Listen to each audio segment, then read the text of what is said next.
Kung naghahanap ka ng phone na sulit bilhin ngayon, huwag kang aalis. Kasi sa video na to, pag-uusapan natin ang apat na smartphones na kahit regular price pa lang, solid na agad ang specs to price ratio. Pero ang mas interesting, kapag nag-sale na, mas lalo silang nagiging worth it para sa smart buyers. Hindi ito basta listahan ng phones. Iba-iba ang strength ng bawat isa dito. May phone dito para sa mga gusto ng clean at stable OS. May option din para sa mga gusto ng balanced daily use. May gaming phone din na pang long session.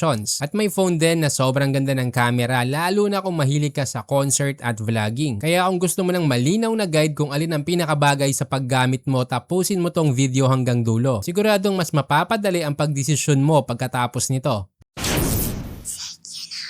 Unahin natin ang Samsung Galaxy A56 5G. Pag sale, nasa around 16,600 ang presyo nito. At para sa range niya, ito yung phone na pinakamadaling i-recommend lalo na kung naghahanap ka ng clean at stable Android experience. Kung galing ka sa older Samsung phone o kahit iPhone user na gusto ng simple at maayos na Android, ito agad yung papasok sa isip mo. Ang display nito ay 6.7-inch Full HD Plus Super AMOLED na may 120Hz, malinaw ang screen, natural ang colors at may peak brightness na 1900 nits kaya okay gamitin kahit nasa labas. Protected pa ng Gorilla Glass Victus Plus kaya may dagdag peace of mind ka sa daily use. Sa performance, gamit ito ang Exynos 1580 na may score na around 900K. Hindi ito yung pang gaming beast level pero sa everyday use sobrang sapat na. Smooth sa social media, video streaming, messaging at light multitasking. May 8GB RAM at 256GB storage kaya hindi ka agad mag-iisip ng storage management. Pagdating sa camera, consistent ang Samsung. May 50 megapixel main na may OIS, 12 megapixel ultra-wide at 5 megapixel macro. Kayang mag-record ng 4K video at stable ang footage dahil sa OIS. Ang 12 megapixel front camera ay malinaw para sa video calls at selfie. Battery-wise, 5,000 mAh siya at may 45 watts fast charging. Sakto naman ang endurance para sa buong araw ng paggamit. Pero ang isa sa pinaka-underrated na features dito ay ang eSIM support. Hindi kasi lahat ng phones sa price range nito ay may eSIM. Kaya malaking plus ito lalo na kung mahilig kang mag-travel o may multiple numbers ka. Para sa presyong nasa mid 16K pag sale, bihira ka makakakita ng ganito ka-stable na OS na may eSIM support. Pero kung gusto mo ng parehong linis ng OS pero may kakaibang character, yung next phone ang tingnan mo. Pagkatapos ng Samsung, papasok naman ang Nothing Phone 3A. Nasa around 19,300 ang price nito at ito yung phone para sa mga gusto ng clean Android experience pero ayaw ng boring na itsura. Well, pareho silang stable ng Galaxy A56 pagdating sa OS pero dito mas may personality at character ang design. May 6.77-inch AMOLED display na may 120Hz refresh rate at umaabot ng 3,000 nits brightness. Matingkad ang screen at smooth ang scrolling. Protected pa ng Panda Glass kaya sapat para sa daily use. Sa loob, gamit nito ang Snapdragon 7S Gen 3 na may score na around 828K. Hindi ito pang gaming powerhouse ha, pero stable at efficient. Perfect para sa daily tasks, productivity at casual gaming. May 8GB RAM at 128GB storage at supported ng Android 15 with 3 major Android upgrades. Ang camera setup nito ang isa sa pinaka-interesting sa price range niya. May 50 megapixel main na may OIS, 50 megapixel telephoto lens na may EIS at 8 megapixel ultra-wide. Real talk, hindi lahat ng mid-range phones may telephoto lens. Kaya malaking advantage to lalo na kung mahilig kang mag-zoom without losing so much quality. Idagdag pa natin yung 32 megapixel selfie camera. Battery ay 5,000 mAh with 50 watts wired charging at may reverse wired charging din. May dual stereo speakers at IP64 dust and splash resistance. Kaya kung gusto mo ng clean OS na walang ads, may kakaibang design at may telephoto camera, Nothing Phone 3A ang pinaka-interesting na option dito. Pero kung ang hanap mo naman ay raw power at gaming performance, dito na tayo sa susunod. Ngayon, lipat tayo sa phone na panggising ng atensyon sa gitna ng video, ang Poco F7. Nasa around 17,400 ang presyo. Para to sa mga gusto ng sulit ang performance at gaming power sa bawat piso na binabayad nila. Ang display ay 6.83-inch 1.5K AMOLED na may 120Hz refresh rate, 447 ppi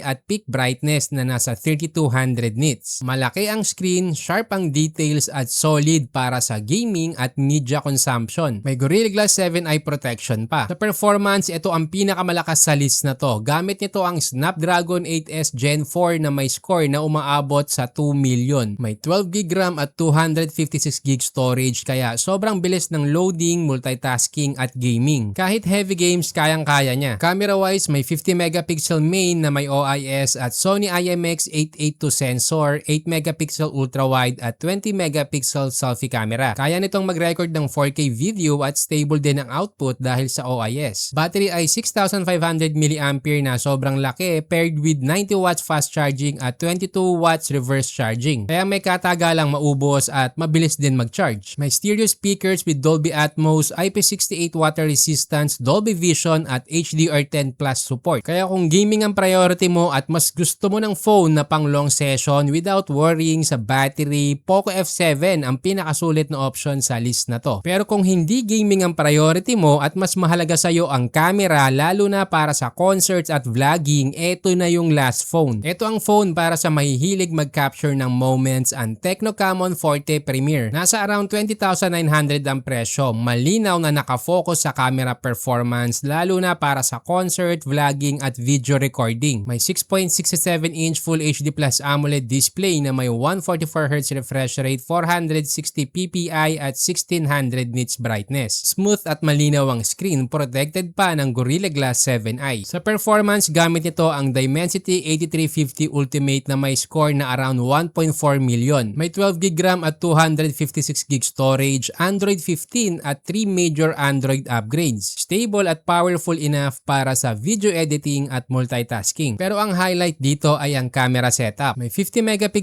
main na Sony LYT-701 sensor with OIS, 50MP telephoto at 50MP ultra-wide. Kayang mag-record ng 4K video kahit ang front camera ay naka 50MP din at kaya din mag-record ng 4K video. Kaya para sa concert, malaking bagay ang telephoto at OIS. Battery ay 5,100 mAh with 70 watts fast charging. May IP68 at IP69 water resistance, SGS 5-star drop resistance, high-res audio, Dolby Atmos at stereo speakers. Kaya kung ang priority mo ay camera quality, vlogging at capturing memories, ito ang pinakamalakas na option sa list natin. Now, after checking everything from display to performance, mas malinaw na ngayon kung saan sila nag-e-excel. Para hindi ka malito sa pagpili, ito yung summary ng strength ng bawat phone. Kung gusto mo ng clean OS, stable performance at eSIM, Galaxy A56 ang pinaka-safe choice. Pero kung gusto mo naman ng clean Android na may unique design at telephoto lens, Nothing Phone 3a ang bagay sa'yo. At kung gaming at raw performance ang habol mo, Poco F7 ang pinakasulit. Pero kung camera, concert at vlogging ang priority mo, Tecno Camon Forte Premier ang pinaka-solid na option. Kaya kung gusto mo pa ng buyer guides na ganito, comment mo lang kung anong price range ang gusto mong susunod. Nilagay ko na rin sa description ang mga links kung saan mo mabibili ang mga phones para mas madali kang makahanap ng legit stores. At syempre, i-like mo na rin ang video, i-share sa mga kaibigan mo na naghahanap ng bagong phone at huwag kalimutang mag-subscribe para updated ka lagi sa smart buyer guides natin.